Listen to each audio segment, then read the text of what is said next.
Voilà, bonjour à toutes et tous, ravi de vous retrouver dans ce webinaire de l'Institut de haute finance qui va nous permettre, une fois n'est pas coutume, souvent nous nous retrouvons pour parler de points d'actualité, de points économiques. Cette fois, nous souhaitons faire un zoom, on va dire un arrêt sur image concernant les certificats que l'Institut de haute finance dispense, des certificats qui, pour leur grande majorité, ont beaucoup évolué et qui, je crois, pourront intéresser un public de plus en plus large et de plus en plus important. Alors, avant de commencer, peut-être quelques éléments techniques. Donc, ce webinaire de présentation va durer 45 minutes.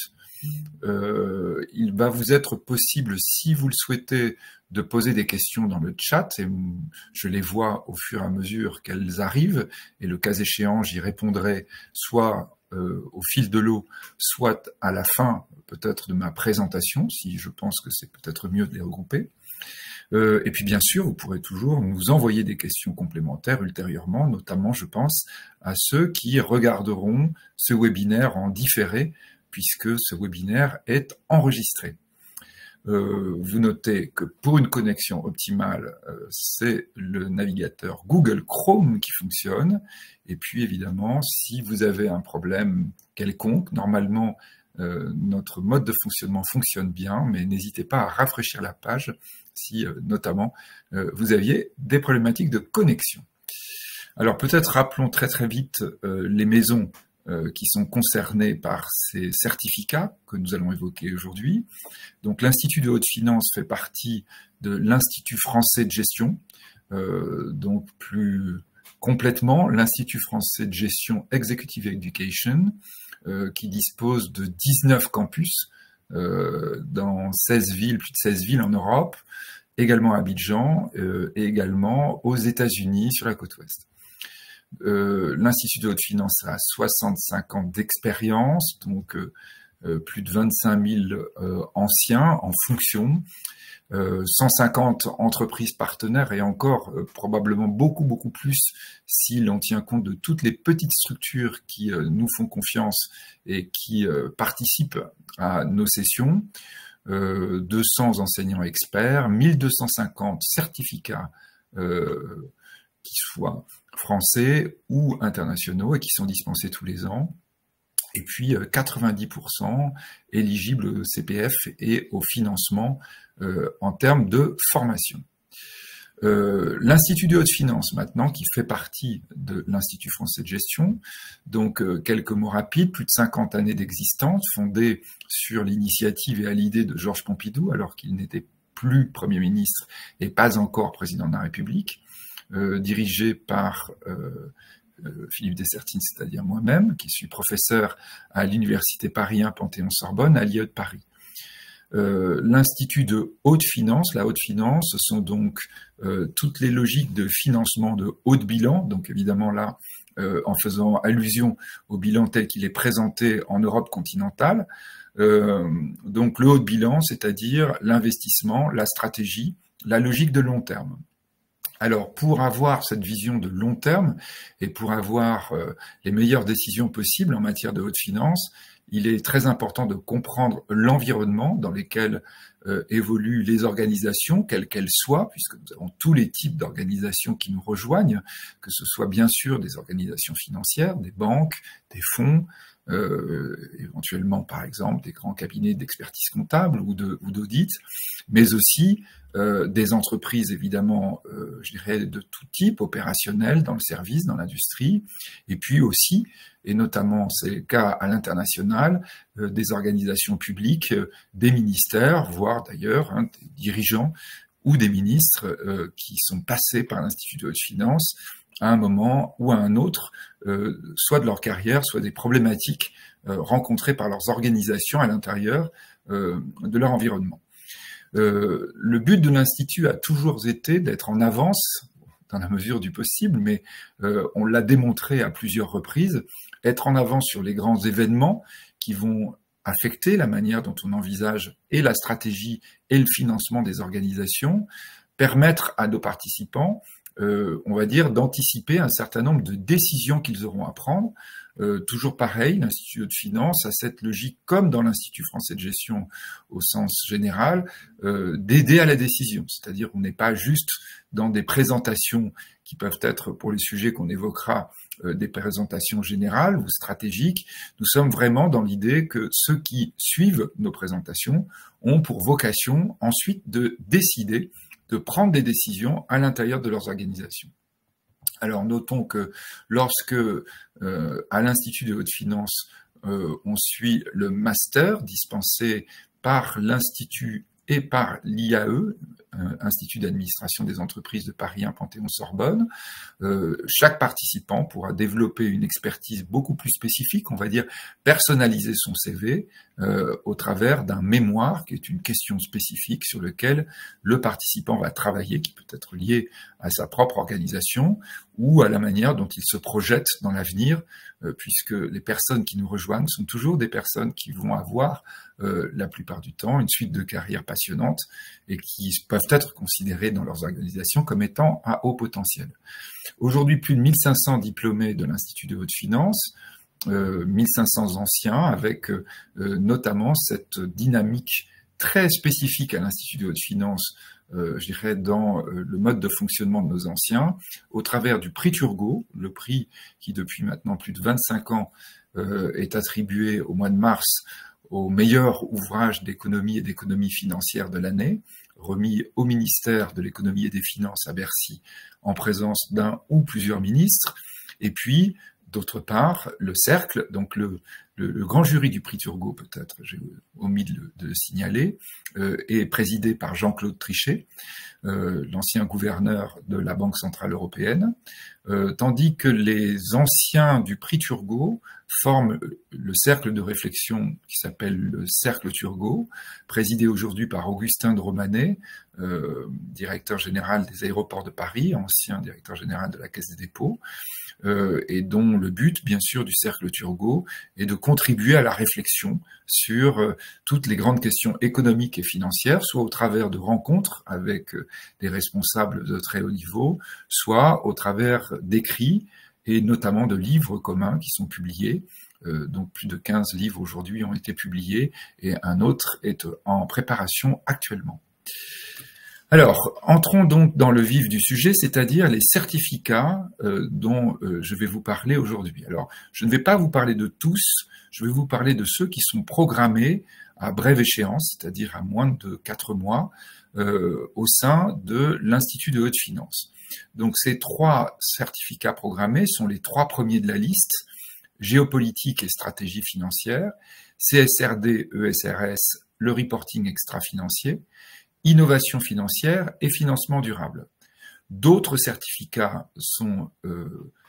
proposés à nos participants, un certificat sur la data science, un certificat sur les crypto-tokens, NFT, blockchain et fintech, sur, on va dire, les nouvelles technologies de la finance et la grande révolution financière, même si elle est présente souvent dans tous les autres certificats que nous présentons, mais là plus spécifiquement autour des technologies. Un certificat sur la réglementation financière internationale et sur ses évolutions dans tous les secteurs, tous les segments, et en particulier évidemment pour les secteurs bancaires, assurantiels et celui de l'ensemble des fonds régulés, et puis un certificat sur les fusions-acquisitions. Le principe des certificats de l'IFI, c'est d'être sur un format de 2 jours pleins, avec une modalité pédagogique fondée sur un mode de fonctionnement présentiel. 3 villes notamment accueillent nos présentations. Paris, ce qui sera le cas pour les 3 prochains certificats que j'évoquais, donc ce sera dans nos locaux à La Défense, au cœur de La Défense, mais également Monaco, mais également Bruxelles. La modalité de validation, à partir du moment où l'on participe à ces certificats et que l'on est présent à l'ensemble du certificat, sera d'attribuer à chaque participant un certificat de l'Institut de haute finance, certificat qui peut être évidemment un marqueur important pour montrer une adaptation, une évolution par rapport à ces questions clés qui sont celles que nous allons évoquer maintenant. Alors, pour qui sont destinés ces certificats? Quel est le type de public que, d'une part, nous adressons et auquel nous nous adressons pour ces certificats, et qui peut aussi constituer l'un des gros intérêts de participer à ces certificats, puisque l'Institut de haute finance, comme je le disais tout à l'heure, c'est un réseau, et le réseau, c'est aussi rencontrer des personnes qui, dans d'autres organisations, dans d'autres contextes que soi-même, sont confrontées aux mêmes besoins d'information, et je dirais à cette même idée d'augmenter sa propre expertise par rapport à des éléments qui peuvent être en effet des éléments impactant les décisions et les organisations auxquelles nos participants appartiennent. Alors nous avons bien entendu des dirigeants financiers. Alors nous avons peut-être mis un peu dans un ordre qui serait un ordre hiérarchique, on va dire, des dirigeants, chefs d'entreprise, entrepreneurs, donc directeurs généraux viennent dans nos formations, notamment ces formations de 2 jours, lorsqu'ils ont un besoin sur des questions très précises. Alors le public traditionnel de l'Institut de haute finance est bien sûr très fortement représenté,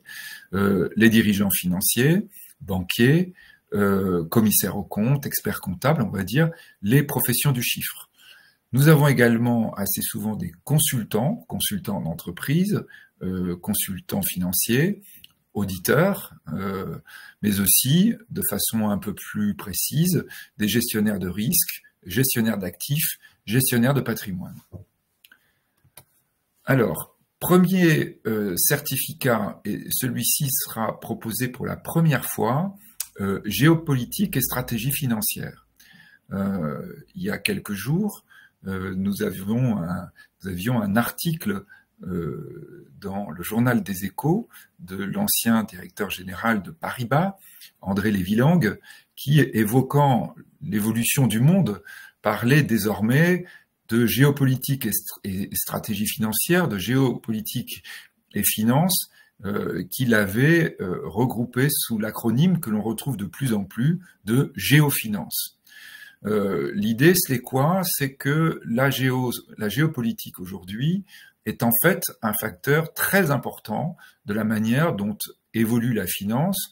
et de l'environnement dans lequel les financiers et les dirigeants et les responsables au sens large d'organisation vont devoir se mouvoir et vont devoir comprendre en termes de décryptage ce que signifient les événements géopolitiques et la manière dont ils peuvent impacter leurs décisions, impacter l'évolution du contexte dans lequel ils se trouvent. Donc évidemment, là, lorsque nous évoquons cet impact, il en est des simples et compréhensibles très rapidement. Donc bien sûr, la question des taux d'intérêt, lorsque le risque augmente d'un point de vue global et géopolitique, ce risque se transmet à l'ensemble de la finance, et l'indicateur clé qui représente toujours le risque, la prime de risque, ce sont les taux d'intérêt qui la synthétiseront. De façon claire et pratiquement symétrique, nous avons également des influences sur les taux de change, sur la manière dont éventuellement des monnaies vont s'apprécier ou d'autres se déprécier au gré d'événements internationaux. Mais plus largement, tous les contextes de financement vont être de plus en plus et sont de plus en plus impactés au quotidien par les grands événements géostratégiques dont il importe pour celui qui doit décider d'identifier si ces événements sont temporaires, risquent de s'amplifier dans un futur proche, ou au contraire peuvent laisser espérer des issues qui apaiseraient le climat international et permettraient d'avoir des conditions plus favorables. Nous avons eu souvent à l'Institut de haute finance, par exemple, des personnes réfléchissant à l'opportunité d'introduire en bourse leur entreprise, se rendaient compte à quel point des circonstances géopolitiques pouvaient influencer cette décision, voire même parfois la reculer ou pire encore, l'empêcher. Donc c'est cette idée que nous avons eue de dire, en réalité, nous nous rendons compte de plus en plus que les décideurs sont trop souvent ignorants de l'essentiel des rouages des événements géopolitiques et que par conséquent, cette ignorance ne leur permet pas de les anticiper. En clair, ils les subissent et ne les gèrent pas suffisamment. C'est vraiment l'esprit de ce séminaire, c'est-à-dire permettre de décrypter les grands enjeux politiques, de comprendre leurs impacts économiques, et puis, en fonction de cette compréhension, eh bien, d'adapter ses propres décisions et de comprendre à quel point une organisation, parfois très éloignée du théâtre des événements géopolitiques qui seront évoqués dans ce séminaire, finalement aura à intégrer les conséquences très pratiques, très opérationnelles qu'elle devra gérer ensuite. Toujours pareil, l'idée est que cette anticipation va permettre finalement de prendre probablement les décisions les plus opportunes et d'avoir de ce point de vue, je dirais, une sorte de vision éclairée de la manière dont évolue le monde et de la façon dont cela peut avoir un impact sur le mode de fonctionnement de l'économie et plus spécifiquement de l'environnement proche de l'organisation. Si je prends des événements qui sont en train, par exemple, à l'heure où je vous parle, d'affecter les marchés, alors évidemment, attention, nous sommes le 8 octobre et la géopolitique va si vite que ceux qui regarderont ce webinaire dans quelques heures, quelques jours ou quelques semaines auront probablement un environnement qui sera déjà radicalement différent. Mais par exemple, le plan de relance de la Chine, qui finalement va être sans doute beaucoup plus faible et beaucoup moins actif que prévu, plan de relance qui aurait supposé des investissements massifs de la part de l'État chinois, entraîne, par exemple actuellement, à l'heure où je vous parle, des contractions assez fortes des marchés financiers internationaux, et en particulier du marché financier français, d'Euronext, avec notamment un impact fort sur les valeurs du luxe. On voit que le lien avec la Chine est très fort. Si demain la Chine se trouvait impliquée dans un conflit géostratégique en mer de Chine, par exemple, eh bien, il est évident que ce que nous évoquons serait encore amplifié. Si demain la Chine se trouvait associée ou dissociée d'événements qui se produisent à ses frontières, par exemple en Russie, ou un peu plus éloignés, mais sur lesquels elle peut intervenir dans le cadre du Proche-Orient, eh bien, cela veut dire évidemment que ce phénomène que nous constatons aujourd'hui, 8 octobre, serait incontestablement amplifié et modifierait à ce moment-là la donne économique dans laquelle fonctionnent toutes les organisations, y compris des organisations toutes petites, y compris des organisations qui, je le répète, en apparence, ont le sentiment d'être très éloignés de ces grands événements internationaux. Donc ce sera l'idée notamment des deux intervenants qui vont venir pendant ces séminaires, c'est-à-dire Frédéric Ancel, professeur de géopolitique à Sciences Po, et moi-même, je dirais, cette idée de décrypter et de relier cette problématique de la géopolitique avec les conséquences économiques pratiques et les manières d'anticiper, les manières éventuellement d'assurer ces risques. Nous reviendrons sur ces questions, c'est-à-dire la façon dont on anticipe et, le cas échéant, on utilise les outils financiers à disposition des gestionnaires pour, par exemple, se préparer à cette évolution. Notons que la prochaine session de ce séminaire, 4 et 5 novembre 2024, sera totalement imprégnée et reliée aux élections américaines, aux élections présidentielles américaines, qui, quel que soit le vainqueur, auront de toute façon des conséquences très importantes sur la manière de se projeter dans l'économie des 4 années à venir et très probablement au-delà. Donc, je dirais, premier exemple de séminaire et première approche, effectivement, permettant d'avoir en 2 jours un point précis, des éléments très clairs, très concrets, des éléments sur lesquels le dirigeant, le décisionnaire va pouvoir s'appuyer. De façon un peu similaire, mais néanmoins également différente, nous devons parler du deuxième séminaire dans le temps qui va avoir lieu, du deuxième certificat qui va être proposé au public de l'Institut de haute finance. Alors celui-ci avait déjà fait l'objet de prestations antérieures, donc ces séminaires se renouvellent de façon régulière dans le temps, et donc celui-ci avait déjà été proposé. Le prochain donc aura lieu les 23 et 24 janvier 2025, toujours pareil à Paris La Défense, et concerne le reporting extra-financier avec, bien sûr, CSRD et ESRS. Depuis le 1er janvier 2024, l'Union européenne a donc décidé de lancer cette énorme réforme qui, de manière assez surprenante, est pour le moment une réforme qui semble se dérouler sans bruit. C'est cette idée d'obliger, donc D étant sur une directive, directive Sustainable de développement durable. Donc cette idée d'obliger dans tous les pays d'Europe les entreprises et les organisations au sens large à faire chaque année un reporting de leurs informations. Alors, on va garder le terme qui est dans la directive, extra-financier, mais je préférerais celui d'extra-monétaire. Ce sont des informations qui ne sont pas quantifiées en termes de monnaie. En revanche, ces informations sont de plus en plus considérées comme capitales par le monde de la finance.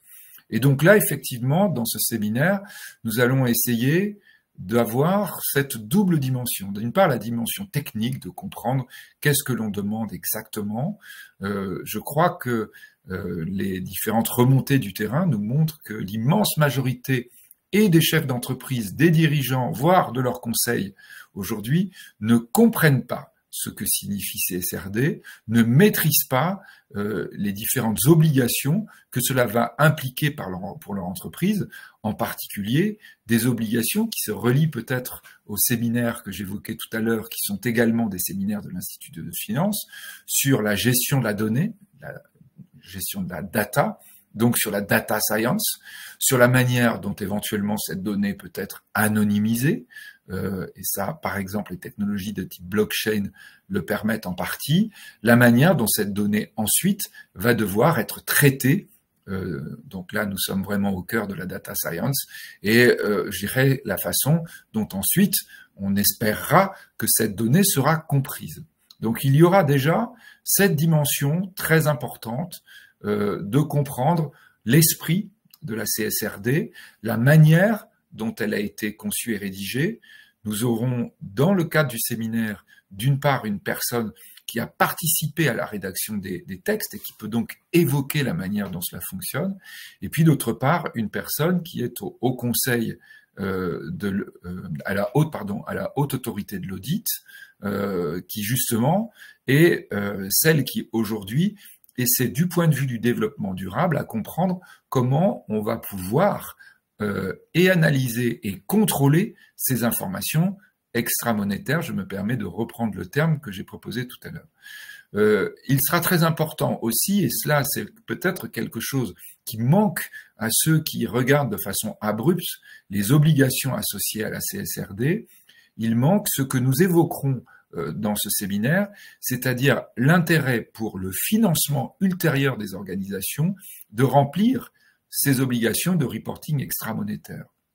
Car incontestablement, l'une des attentes, l'un des objectifs que poursuit la Commission européenne en ayant développé très vite et en ayant imposé de façon très forte à toutes les organisations de l'Union cette obligation CSRD, c'est bien sûr aussi asseoir une autre rationalité, une autre profitabilité de l'investissement qui sera fondée demain sur une création de valeur identifiée par ces données. Je crois que ça, c'est un point très important qui sera abordé dans le séminaire, c'est regarder en fait quelle peut être la finalité positive. Il ne s'agit pas seulement de répondre à une obligation réglementaire, à une obligation d'une directive qui peut être considérée comme incroyablement complexe, ce qu'elle est. Je ne vous cache pas qu'il y a plus de 1000 points sur lesquels les entreprises doivent renseigner sur leurs éléments extra-monétaires, donc une complexité très forte, très importante, qui suppose une mobilisation de toute l'organisation humaine, à l'intérieur des organisations concernées, de toutes les ressources humaines, et évidemment, bien sûr, au premier rang desquelles les directions de l'audit, les directions associées à la direction financière, et bien sûr les directions du digital, du numérique, de l'informatique. Donc là, un travail très considérable, donc des coûts élevés, avec cette perspective souvent qui est difficile à comprendre pour l'organisation et qui surtout perçoit depuis le 1er janvier de cette année 2024 le fait qu'il s'agit en réalité d'une contrainte très très lourde. Nous serons au janvier 2025, après un an, et je crois que le bilan de l'année qui va s'écouler, et surtout de la manière dont cette contrainte aura été digérée, gérée par les organisations dans l'Europe et en particulier en France, nous montrera, nous en sommes déjà persuadés, à quel point un énorme effort reste à accomplir, parce que la plupart des organisations n'ont pas mesuré à quel point cette information complexe va devoir être reportée de façon régulière et les impacts, les conséquences d'un défaut dans cette pratique.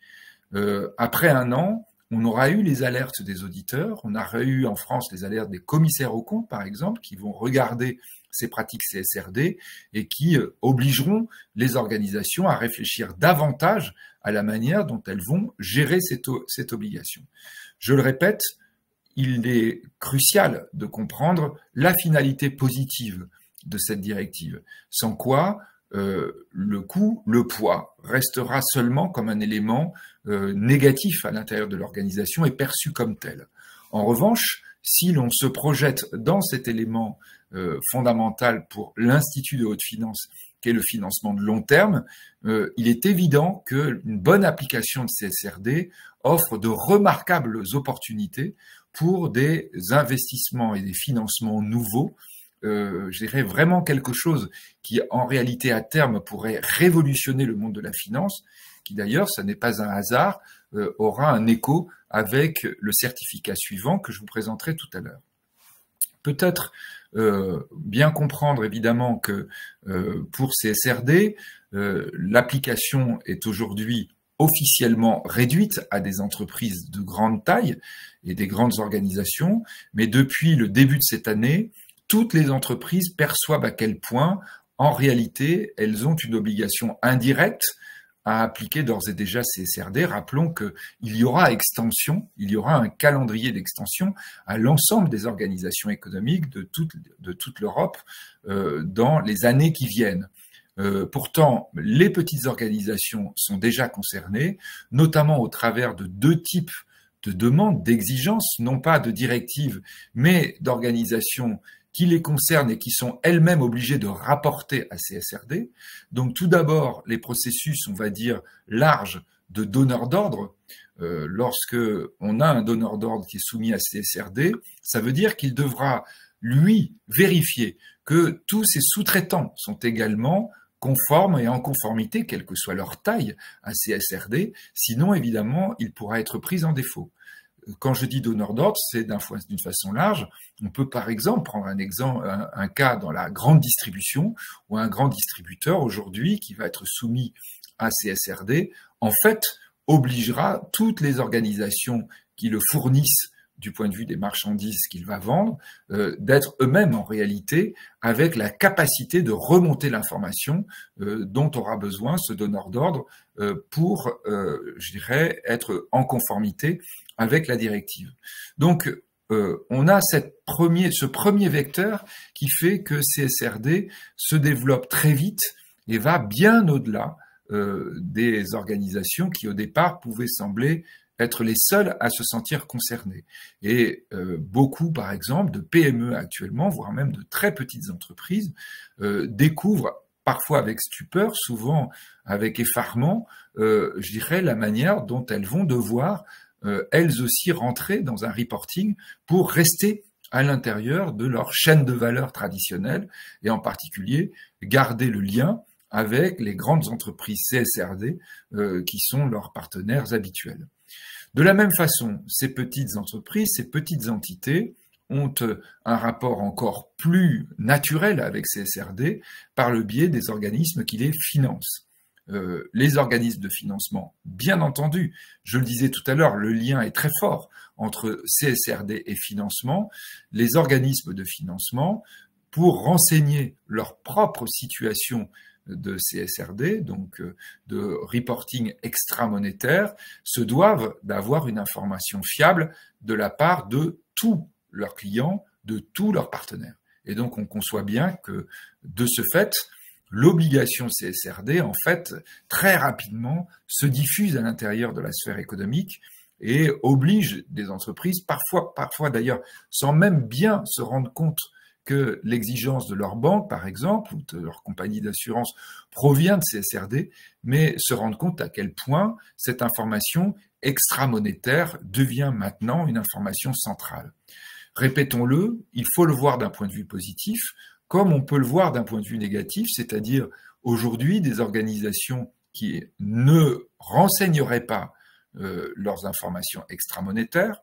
ou pour lesquelles, et cela évidemment c'est quelque chose de très important dans la manière dont l'organisation va devoir prendre des décisions, pour lesquelles ces informations extra-monétaires seraient mauvaises, seraient considérées comme révélatrices d'organisations qui ne seraient non conformes aux objectifs de développement durable que s'est assigné la Commission européenne, eh bien, ces éléments seraient évidemment des facteurs de perte de valeur très forte.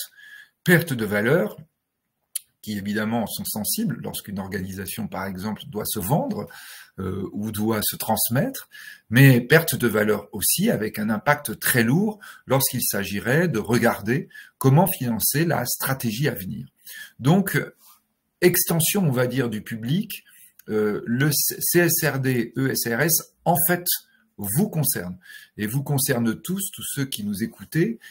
quelles que soient les organisations auxquelles vous appartenez, y compris si vous aviez jusqu'ici compris, ou y compris si vous aviez jusqu'ici considéré que vos organisations étaient trop petites pour être pour le moment concernées, en attendant 2026-2027, qui quand même viendra très très vite. Donc effectivement, cette question-là est au cœur de notre séminaire. Notons aussi que dans le séminaire, nous évoquerons, au-delà de ces pertes de valeur, les risques de sanctions, et ce sont aussi des choses que les organisations vont découvrir l'année prochaine, 2025, à l'issue du premier exercice CSRD, les risques de sanctions qui demain pourraient affecter assez fortement la profitabilité ou l'équilibre des organisations. Vous constatez évidemment que je fais attention aux termes que j'utilise, puisque ce ne sont pas simplement que les entreprises qui sont soumises à CSRD, ce sont toutes les organisations, y compris les organisations publiques ou parapubliques qui sont concernées. Donc, on est bien avec là, je dirais, une grande révolution dans la manière d'appréhender l'information produite par les organisations, les systèmes d'organisation, les remontées d'organisation, et toujours pareil, ce que j'évoquais tout à l'heure, cette question majeure de la data et de la gestion de la data science qui va devoir s'appliquer. Troisième séminaire, celui-ci arrivera un peu plus tard, mais nous vous le présentons déjà, car nous sentons à quel point il y a une demande autour de ces questions techniques que je vais évoquer maintenant. Donc il aura lieu les 17 et 18 mars prochains, 2025, à Paris, sur notre campus de La Défense. Alors, ce séminaire concerne les innovations financières et les financements durables. Toutes les organisations, quelles qu'elles soient, aujourd'hui, doivent s'interroger sur la manière dont demain elles se financeront pour leur quotidien, ou se financeront, évidemment, élément très important pour l'Institut de haute finance, à long terme, pour asseoir la crédibilité et la durabilité de leur stratégie. Donc, l'idée forte de ce séminaire est de présenter les différents axes fondamentaux dans lesquels on voit la finance évoluer aujourd'hui et quels sont très pratiquement les types de produits que l'on pourra solliciter et qui permettront assez vite à des organisations de trouver des financements importants, des financements à des coûts souvent plus faibles que les coûts qui sont considérés comme étant, entre guillemets, les coûts officiels, par exemple autour des taux d'intérêt ou des exigences de rendement qui peuvent être trouvées par des fonds, par des family office, par des investisseurs financiers. Donc, rémunération très différente, beaucoup plus faible, très associée à ce que j'évoquais tout à l'heure, la production de data. Donc là, nous aurons effectivement quelque chose qui nous permettra de mieux représenter ce nouvel environnement. Mais lorsque l'on est en train d'envisager ce cet environnement vraiment qui est en train de muter. On peut considérer que la finance, l'histoire de la finance est probablement à un tournant historique, un tournant fondamental dans la manière dont elle va, je dirais, demain proposer des produits nouveaux. C'est aussi quelque chose de très technique aussi bien du point de vue comptable, juridique, du point de vue fiscal, que du point de vue de la technicité qui est envisagée. Et là, bien sûr, nous aurons des éléments qui sont, vous l'avez vu dans d'autres séminaires, présentés de façon bien plus longue, mais néanmoins qui sont abordés là aussi. Par exemple, l'univers des cryptoactifs. L'univers des cryptoactifs et de tout ce qui peut en dériver est quelque chose d'important quand on le sait. La Banque centrale européenne est en train de préparer l'apparition d'un crypto-euro. Donc, nous disions tout à l'heure en introduction que il était capital d'anticiper les mouvements, de se préparer aux grandes évolutions. Donc là, par exemple, nous sommes dans des calendriers qui sont des calendriers de plus en plus perceptibles et possiblement intégrés dans les décisions d'organisation que nous aborderons à l'intérieur de ce séminaire. L'idée est bien sûr de s'adresser à toutes les organisations qui réfléchissent à leur stratégie de financement à long terme, mais l'idée aussi est de s'adresser aux organisations qui ont des besoins immédiats de financement massif. On pense par exemple et notamment à l'univers des startups, des entreprises qui aujourd'hui en Europe ont des difficultés à se financer de la même manière qu'elles se financent aux États-Unis ou en Asie, et donc essayer avec ces entreprises ou avec ces cas d'école de réfléchir à la manière dont on peut lever massivement des fonds en Europe, en France, sans évidemment, je dirais, envisager nécessairement une délocalisation de l'entreprise, comme souvent c'est le cas lorsque des entreprises, pour des raisons pures de financement, pour des raisons de masse financière qu'elles peuvent lever, finalement quittent le territoire européen ou le territoire français. Donc nous aurons cette logique de réflexion, de présentation du point de vue très concret de la manière dont les entreprises, les organisations au sens large, et je pense là aussi aux ONG, et là je le pense de façon très précise, puisque dans le cadre de l'Institut de haute finance, nous avions hier matin, un mémoire qui traitait justement d'une très grosse ONG africaine et de la manière dont elle était en train d'envisager l'évolution de ses financements, étant donné d'une part sa difficulté à lever les fonds très importants qui lui permettent d'accomplir les objectifs qui sont à la base de l'ONG en question, et d'autre part en cherchant justement des solutions qui soient moins coûteuses que ceux qu'elle utilisait jusque-là. Donc je le disais, les startups, mais aussi les ONG, évidemment les grandes organisations, évidemment les organisations publiques, donc sont concernées par ce séminaire dont le but est vraiment de permettre de comprendre, vraiment de permettre, je dirais, de rentrer dans la technique et dans la signification conceptuelle de ces nouveaux financements. La notion conceptuelle est quelque chose d'important parce que qui dit nouveau financement dit aussi formation, c'est évidemment le but de ces certificats, compréhension par les équipes des organisations. Ce qui est souvent l'enjeu le plus fort, c'est que un financement nouveau, un financement d'un type nouveau, avec bien sûr des intérêts énormes, aussi bien en volume qu'en termes de coûts, suppose aussi, je dirais, une attitude, peut-être une logique différente de la part de l'organisation. C'est cette dimension-là également qui est abordée à l'intérieur du certificat. Comment une organisation,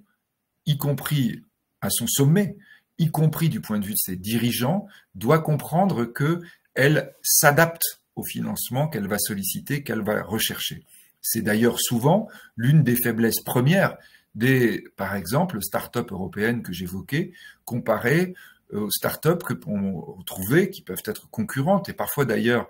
pas forcément aussi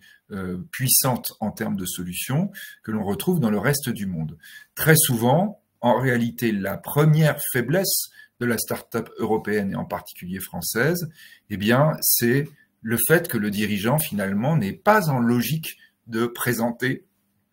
son entreprise dans la recherche de financement. C'est donc cette logique-là que nous présenterons dans ce séminaire, et c'est cet élément-là qui, j'en suis sûr, pourra intéresser un public très important. Ensuite, bien sûr, l'Institut de haute finance est toujours notre Global Executive MBA Finance,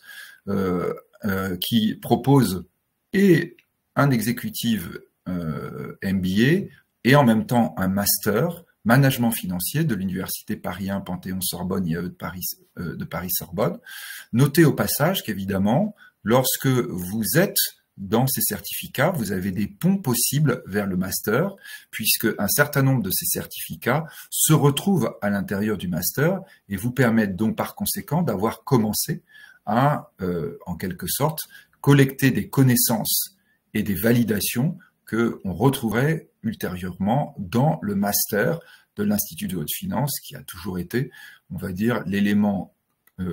clé, l'élément le plus connu de l'Institut depuis maintenant plus de 50 ans.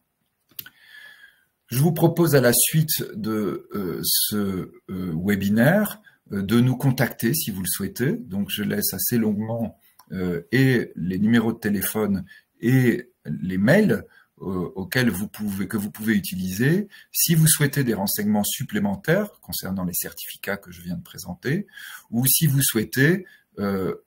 vous entretenir avec nos conseillers. Nous avons des conseillers connaissant très bien nos programmes, connaissant très bien la manière dont ils peuvent être gérés à l'intérieur des organisations, et aussi, bien sûr, la manière dont ils peuvent être financés. Donc, je vous propose de nous rejoindre au moins pour compléter l'information qui vous a été donnée par ce séminaire, et puis, je l'espère, nous rejoindre dans ces séminaires qui, vous le constaterez,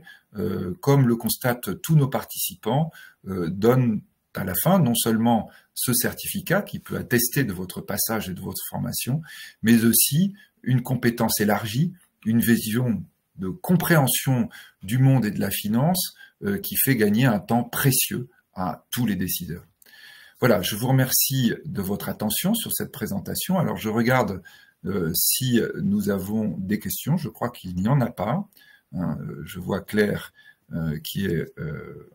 avec moi sur la scène virtuelle de cette présentation. Et donc, eh bien, écoutez, je vous propose peut-être de nous rejoindre et de nous contacter si vous souhaitez des informations supplémentaires. Et bien entendu, si vous venez des questions après cette présentation, n'hésitez pas à nous les envoyer par les adresses mail qui vous sont indiquées. Je crois, Claire, qu'on a fait à peu près le tour exhaustif. Peut-être je vous laisse conclure ce webinaire. Oui. Merci beaucoup, Philippe, pour cette présentation. Donc, comme il voulait présenter et expliquer, donc ces séminaires dans le cadre de l'IFI seront proposés tout au long de l'année, toujours avec des sujets d'actualité pour vous permettre aussi d'anticiper et d'agir. Donc voilà, vous aurez une programmation connue au fil de l'eau. Donc là, l'objectif, c'était vraiment de se focaliser sur les 3 premiers certificats. Et donc, notre équipe de conseillers formation seront là donc, pour répondre à toutes vos questions et vous aider pour vous y inscrire si vous souhaitez nous rejoindre. Donc, encore un grand merci, Philippe, et merci à toutes et tous pour votre participation. Voilà, très bonne journée à tous. Au revoir. Merci, au revoir.